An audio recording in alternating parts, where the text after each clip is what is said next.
우리 지난 3주간 여호수아와 느헤미야와 다니엘이 어떻게 위기를 극복하여 성공한 인생을 살았는가, 그 말씀에 대해서 우리가 함께 나누었습니다. 오늘은 그 결론으로 우리는 세 사람의 공통점이 무엇인가를 함께 기억하고 그 말씀을 우리에게 적용하여 우리도 위기 앞에서 그 위기에 두려워하는 것이 아니라 위기를 기회로 바꿔서 성공한 인생을 살았으면 좋겠습니다. 이유는 우리가 그렇게 그 사람의 공통적인 특징을 우리가 배움으로써 우리가 그렇게 할 때 여호수아의 하나님, 느헤미야의 하나님, 다니엘의 하나님은 우리의 하나님이십니다. 그렇다면 우리에게도 똑같은 은혜를 베풀어 주실 줄로 믿습니다.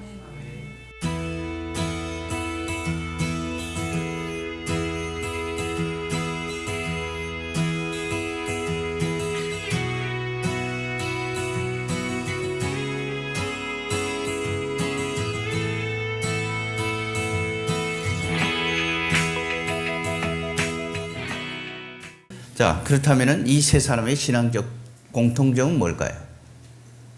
그것은 첫째로 말씀에 대한 확신입니다. 말씀에 대한 확신. 좀 더 구체적으로 풀어 설명하면 하나님의 말씀은 반드시 이루어진다. 어떤 상황에도 이루어진다. 이 약속의 말씀은 동서남북이 뒤틀려도 반드시 이루어진다. 여기에 대한 분명한 확신이 있었기 때문에 그들은 어떤 위기 앞에서도 당당했고 담대했고 두려워하지 않았습니다. 그리고 그들은 그 약속을 붙잡고 끝까지 따라갈 수가 있었던 겁니다. 여러분, 우리가 한번 생각해 보십시오. 여호수아, 그는 한 번도 이스라엘 리더가 돼본 일이 없어요. 그가 섬겼던 신앙의 멘토 모세가 어느 날 갑자기 죽었어요. 갑자기 죽다 보니까 우리말로 말하면 비서실장으로 있던 여호수아가 차출이 된 거예요. 한 번도 행해보지 않았던 그 일을 한다는 것은 보통 두려운 것이 아닙니다. 그래서 여호수아서 1장에 보면 두려워 말고 담대하라, 두려워 말고 담대하라 계속 반복됩니다. 그 말씀 속에서 우리는 읽을 수 있는 아주 핵심적 교훈은 여호수아의 내면 속에는 여전히 불안하고 두려워하고 있다는 거예요. 그런데 하나님이 그에게 나타나서 이렇게 말해요. 두려워하지 말라, 놀라지 말라, 담대하라. 왜 그럴까요? 내가 모세와 함께 있던 것처럼 너와 함께 하겠다. 내 발바닥으로 밟는 그 모든 땅을 네게 주겠다. 그 약속이었어요. 그 약속을 붙잡고 그는 평생 하나님을 따라 담대하게 살아갈 수가 있었던 겁니다. 그 하나님의 약속은 지금도 유효하다는 거예요. 느헤미야는 어땠어요? 느헤미야도 마찬가지였었어요. 어느 날 갑자기 고향에서 자기 동생과 친구들이 찾아옵니다. 그런데 그 친구들이 전해준 내용은 뭐냐? 내 고향 예루살렘 성전이 불이 타서 허물어졌다. 그래서 그는 성전 재건 건축에 대한 프로젝트를 만들고 그는 그 일을 착수합니다. 근데 그 일을 착수함에 있어서 단순히 눈에 보이는 무너진 성전을 회복하는 것이 중요한 것이 아니라 이스라엘 백성들 내면 속에, 심령 속에 무너진 하나님의 성전을 건축하는 것이 더 중요하다고 생각해서 그의 동력자인 학사 에스라를 초청해서 하나님의 율법을 가르치기 시작했던 겁니다. 그들이 온전히 회복하는 것은 눈에 보이는 예루살렘 성전을 회복하는 것이 아니라 그들의 마음속에 무너져 있는 하나님의 성전을 회복하는 것이다. 그 회복하는 것의 핵심이 뭐냐? 하나님의 율법을 가르치는 것이다. 그래서 에스라를 초청해서 하나님의 율법을 가르치기 시작합니다. 다니엘은 어떻겠어요? 그는 하나님을 섬기기에 뜻을 정했다고 그래요. 어떤 상황에서도 타협하지 않겠다. 뜻을 정했다. 이방의 모든 문화와 결별하겠다. 그 타락의 문화, 그 쾌락의 문화, 그 성공의 문화, 그 이기심의 문화, 그거와는 나는 결별하겠다. 뜻을 정했다. 그랬더니 하나님은 그에게 이적과 기사를 보여주기 시작한 거예요. 우리가 이렇게 믿음의 선배들이 그들이 평생 하나님을 붙잡고 따라갈 수 있었던 건 말씀에 대한 확신이었어요. 하나님의 약속은 반드시 이루어진다. 어떤 상황에도 이루어진다. 소멸되지 아니한다. 그 확신이었어요. 여러분, 우리가 마찬가지로 하나님의 말씀을 붙잡고 살아가려면은 우리도 말씀에 대한 확신이 있어야 돼요. 이스라엘 백성들에게 하나님이 하나님의 약속의 말씀을 주면서 단 하나의 단어를 사용합니다. 내가 너희와 맺은 이 언약은 소금 언약이니라. 소금 언약. 소금의 역할이 뭐예요? 썩는 걸 방지한다는 거예요. 그러니까 하나님과 우리와의 관계는 아무리 많은 시간과 세월이 흘러도 그 약속은 소멸되지 아니한다. 썩지 아니한다. 쇠하지 아니한다. 그게 핵심이단 말이에요. 그렇기 때문에 우리가 그 하나님의 말씀은 살아있고 그 살아있는 말씀은 썩지 아니하고 쇠하지 아니하고 태하지 아니하고 녹슬지 아니하고 반드시 이루어진다. 여기에 대한 확신이 없으면 우리의 신앙생활은 굴곡이 많아요. 감정에 휘달리게 돼 있어요. 나는 여러분들이 평생 믿음으로 살려면 하나님의 말씀에 대한 확신을 가지십시오. 하박국이 뭐라고 말합니까? 하박국은 이 말씀은, 이 묵시는, 이 말씀은 정한 때가 있나니 결코 거짓되지 아니하리라. 반드시 응하리라. 이 약속의 말씀을 붙잡고 하박국도 평생 살아갔던 사람이에요. 우리 믿음의 선배들의 그 삶의 여정, 살아온 세월의 발자취를 돌아보면은 그들이 놀라운 믿음의 간증들을 남길 수 있었던 것은 말씀에 대한 확신이었어요. 말씀에 대한 확신. 그 확신이라는 것은 반드시 이루어진다. 변하지 아니한다. 우리가 하나님 말씀에 대한 확신을 가지려면 딱 두 가지가 전제돼요.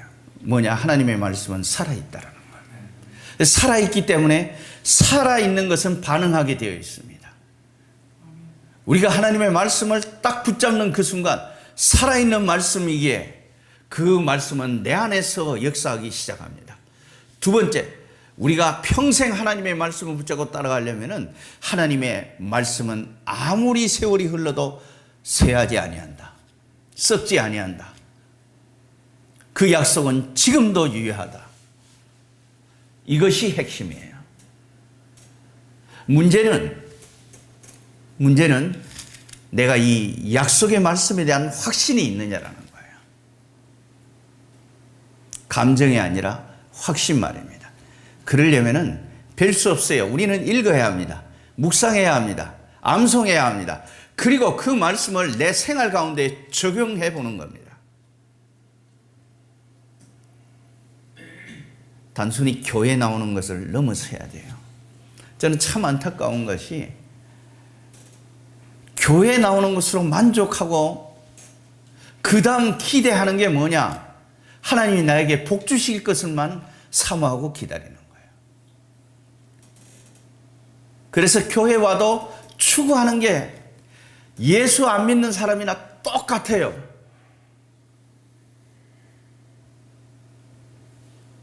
이것이 오늘 한국교회가 우리 사회에서 조롱받고 비난받는 이유 가운데 하나입니다. 나 정말 우리가 그리스도인답게 믿음으로 산다면 누가 우리를 흔들겠어요? 이런 평생 여호수아처럼 다니엘처럼 느헤미야처럼 아름다운 간증을 남기는 인생을 살고 싶습니까? 말씀에 대한 확신을 가지시길 바랍니다. 하나님의 약속은 반드시 이루어집니다. 이것이 여호수아가, 느헤미야가, 다니엘이 보여준 믿음의 결단이었습니다. 두 번째로, 그들이 어떻게 위기를 기회로 만들어 성공한 인생을 살았을까? 두 번째, 그들은 기도하는 사람이었다는 거예요. 기도하는 것. 여러분, 기도도 말만큼 쉽지 않아요.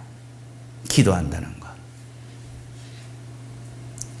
여러분, 일상에서 몇 번, 하루에 적어도 몇 분 정도 기도하십니까? 기도가 결코 쉽지 않아요. 그런데 이 세 사람은 기도를 통해서 하늘 문을 열고 닫았더라. 우리가 여호수아의 삶의 발자취를 이렇게 따라가 보면은 여호수아서 1장에서부터 숨가쁘게 계속 등장하는 것이 어떤 말이냐면, 여호와께서 여호수아에게 이르시되, 여호와께서 여호수아에게 이르시되, 이 말이 계속 반복돼요. 매 장마다, 숨가쁘게 넘어가는 매 장마다 동일하게 계속적으로 반복되는 단어가 여호와께서 여호수아에게 이르시되. 느헤미야는 어떻게 했다고 그래요? 그는 울며 금식하며 기도했다는 거예요. 다니엘은 어떻게 했다고 그래요? 어인이 찍힌 것을 알고도 자기 집에 들어와 하루에 3번씩 예루살렘을 향하여 무릎 꿇어 기도했다는 거예요. 특별히 울며 금식하며 기도하여 이르되 하늘의 하나님 여호와여. 여러분, 금식하며 기도했다는 것은 뭔 말이에요? 쉽게 얘기하면 이런 겁니다. 금식했다는 것은 기도에 집중했다, 올인했다라는 거예요. 인간의 가장 기본적인 필요, 먹는 것 아니겠습니까? 그 먹는 것까지도 내가 식음을 전폐하고 그 시간까지 아껴가면서 내가 기도에 올인하겠다, 기도에 집중하겠다. 단순히 몇 끼 굶는 그걸로 끝나는 게 아니에요. 그 식사하는 시간까지 아껴가면서 내가 그 시간에 기도하겠다는 거예요.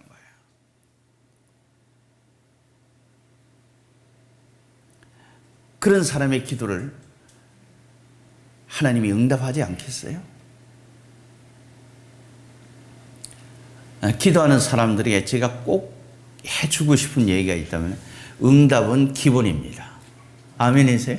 네. 응답은 기본이에요. 성경이 이렇게 말해요. 믿고 구한 것은 받은 줄로 알라. 우리가 노라는 단어가 나올 때, 노라는 단어가 나올 때는 뭐예요? 두 가지를 전제합니다.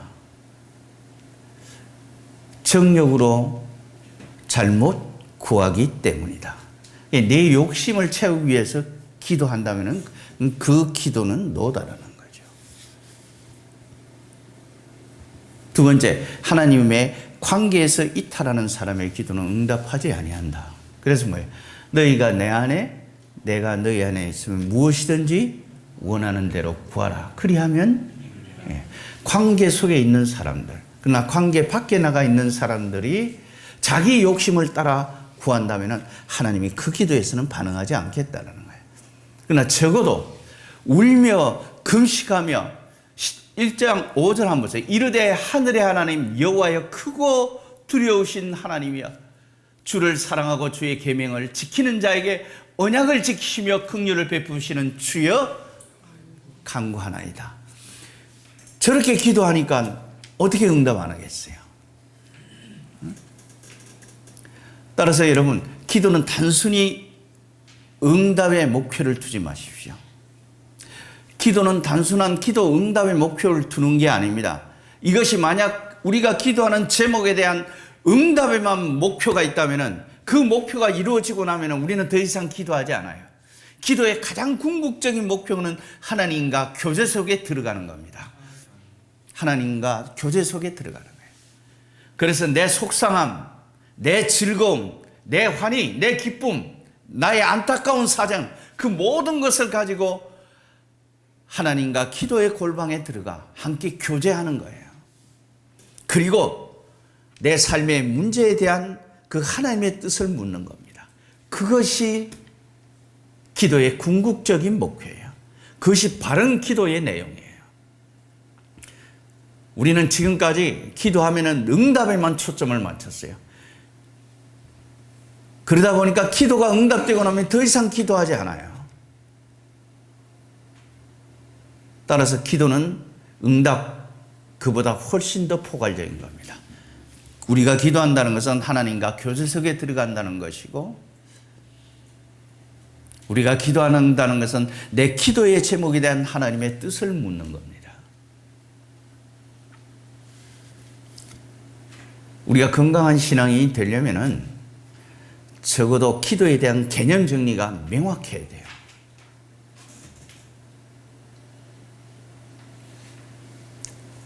오늘 여호수아가, 느헤미야가, 다니엘이 인생의 위기 속에서도 두려워하지 아니하고 오히려 위기를 기회로 바꾸어서 그가 성공한 인생을 살았던 핵심적인 이유는 그들은 기도를 즐겼던 사람들입니다. 더 나아가 금식하며 때로는 기도했던 사람들입니다.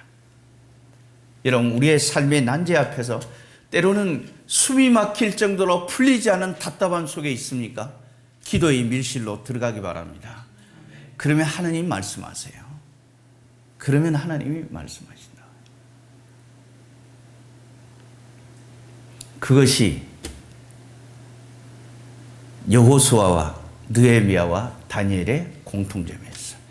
첫 번째 공통점은 말씀에 대한 확신이 있었다는 거예요. 어떤 확신? 말씀은 반드시 이루어진다. 그거에 대한 확신이 있었다는 거예요. 두 번째, 그들은 어떤 상황 속에서도 기도를 쉬지 아니했다. 기도를 즐겨했던 사람, 때로는 금식하면서까지 기도했던 사람.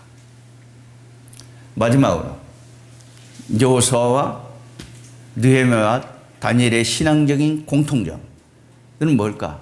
신앙의 멘토와 신앙의 친구들이 항상 그 곁에 있었다는 거예요. 우리말에는 유유상종이라는 말이 있습니다. 끼리끼리 논다고 그럽니다. 말이 통하니까 노는 거예요.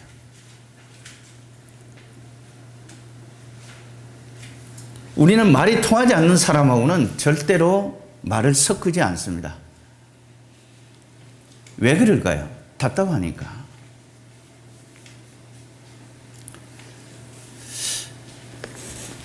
한 달 전인가요? 한 3주 전에 대우가 결혼식에 참여해서 친구 결혼식에 참석했다가 돌아와서 이런 얘기를 했어요.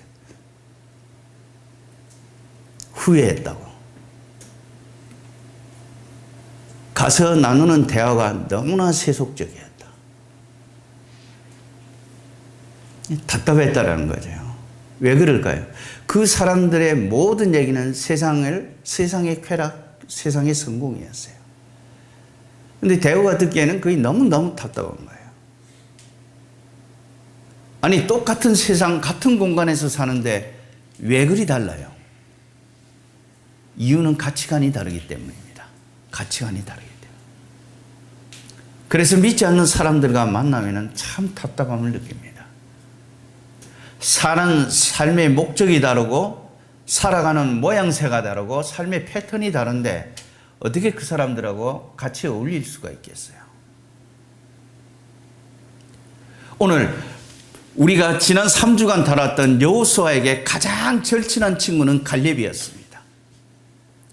출애굽 당시 최고의 지도자 모세까지도 광야에서 죽었어요. 모든 장정들이 다 죽었어요. 그런데 유일하게 살아남은 두 사람, 여호수아와 갈렙이었어요.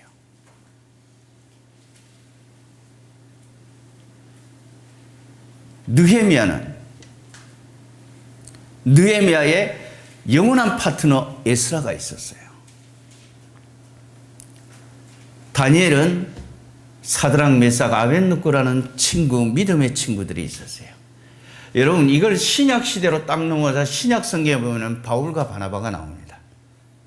바울이 역사 속에 등장해서 위대한 발자취를 남길 수 있었던 것도 바나바 때문에 바울이라는 보석을 바나바가 발견했어요. 그리고 역사의 무대 위로 끌어올립니다. 우리가 말씀과 기도에 올인한다고 해서 다 위로가 되는 것은 아니에요. 이 말을 다르게 한다면 날마다 은혜 되는 것은 아니다라는 거예요. 때로는 살다 보면은 은혜도 떨어질 날이 있어요. 솔직하게 얘기해서. 그럴 때 우리가 누구에게 가요? 믿음의 멘토나 믿음의 친구를 찾아가는 거예요. 세상 친구들을 그렇다고 찾아가지 않습니다. 가서 내 속상함, 좌절된 내 이야기, 절망스러운 상황, 환경, 내 믿음의 친구들에게 털어놓을 때 그 친구들이 무엇으로 나에게 위로가 될까요? 믿음의 말을 통해서. 믿음의 사람들은 찾아가는 대상도 다릅니다. 서로 의지하고 서로 기대고 그래서 우리에게 부여된 믿음의 삶을 끝까지 이루어가는 저와 여러분이 되어지기를 바랍니다. 아멘. 문제는 나에게도 이런 신앙의 멘토나 신앙의 친구가 있느냐 말이에요. 그게 핵심이단 말이에요.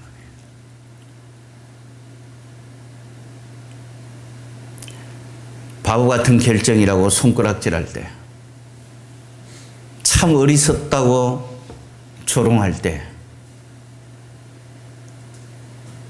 우리는 그것이 하나님의 뜻이고 나를 향한 주님의 기대라고 분명히 확신하고 결정했음에도 길이 열려지지 않을 때,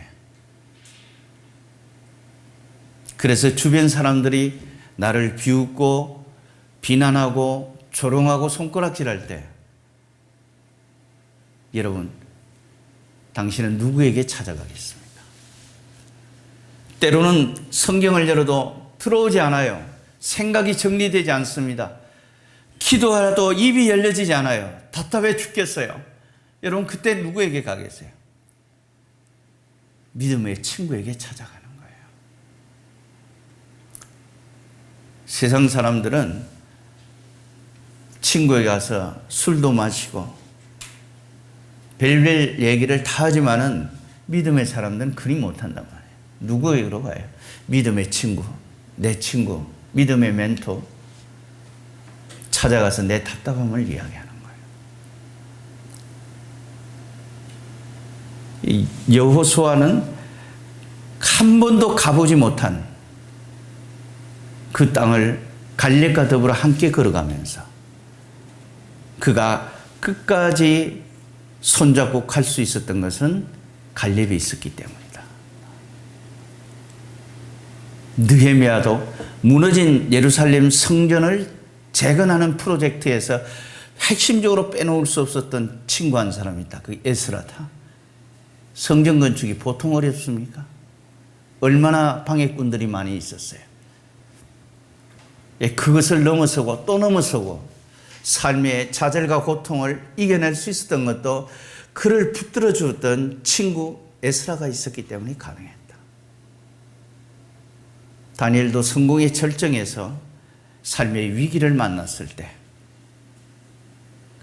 그에게는 사드락 메삭 아벳노고라는 친구가 그를 붙잡아 주었다. 그러기에 믿음에 결단하여 끝까지 자기의 사명을 완수할 수가 있었다. 핵심은 이겁니다. 당신에게는 그런 믿음의 친구가 있습니까?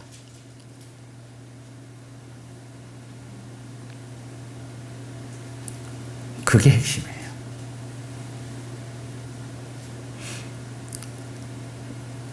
아까 예수를 위해 삽시다. 그런데 여러분 그것이 한 번만 예수를 위해 사는 게 아닙니다. 우리의 인생이 창조주 하나님의 영광을 위해서 살아야 하는 겁니다. 그것이 예수를 위해 사는 인생입니다. 내 욕심의 만족을 위해 사는 것이 아니라 내 인생 성공을 위해서 사는 것이 아니라 나의 창조자, 나의 구원자 그 예수를 위해서 우리가 끝까지 따라가고 우리에게 부여된 사명을 완수할 수 있는 것은 말씀에 대한 확신이 있어야 합니다. 날마다 기도해야 합니다. 때로는 금식도 마다하지 않아야 합니다. 그리고 항상 나를 응원해 줄 수 있는, 나를 잘했다고 칭찬해 줄 수 있고 격려해 줄 수 있는, 나를 붙잡아 줄 수 있는 믿음의 친구가 있어야 합니다. 그럴 때 우리는 신앙의 위기를 기회로 바꾸고 성공한 인생을 살 수 있게 되리라고 믿습니다. 이것이 결론입니다. 기도하십시다.